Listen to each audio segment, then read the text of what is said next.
amutegese olunaku olw'ejjo ani amutegese Balunywa. Okay, ali ku Serena. I believe it's sure jabba nnungi soko tuwe kubyabaddeyo kati nga bwe nkuba giyita n'okubakinga nga mbakinga olunaku luno twaluteekateeka nga lunaku lwa njawulo kino misa kyagirimu oba ebitundu 100 agirimu. bwe natandika okuyimba muzeeyi omu ku bantu abakkiriza n'aŋŋamba nti kati ogenda kutandikira ku nnyimba zange okubakinga nga bwe nkuba giyita n'okubakinga nga mbakinga nnyimba za Mwami Kabuye then abalala bajja bapiikinga oluvannyuma nagamba omusajja ono alinamuko ku ddoboozi tumuwe omukisa bere nga abakinga ennyimba zaffe.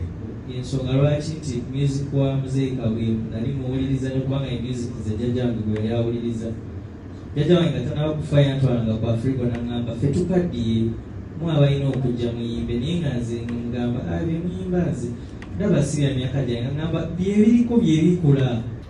Kyassanyu nti mu bantu abo benjagala ennyo bempa ekitiibwa omu agenda kukola show ye Nabwita Kabuye Ssembogga Mwami Balunywa bw'omala kimanyi Africa ekoze shows nnyo naye twagalayo Moses Matovu papa naye nga tulinayo olunaku lwe nga papa Moyi tubeerewo tumufiiringe nti papa ki kuba naye atuleze nnyo mu nsonga bwe ziti ezifaanana bwe zityo.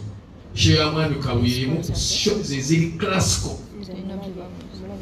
ezigenda okubeera omwaka guno.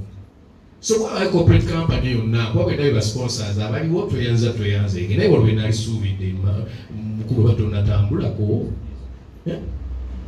corporate companies zino kwa mushow ya Kabuye basaba mwenanze sponsorship tebagisabira ku press conference naye nze ngisaba kubanga show ya Kabuye egenda kuswaza abantu buli ali yalooza nti nno tejja kuba nnungi ate egenda kuba nnungi nnyo n'okusinga kimusuubira. So mbasaba omuzeeyi ono tumuwa akasente.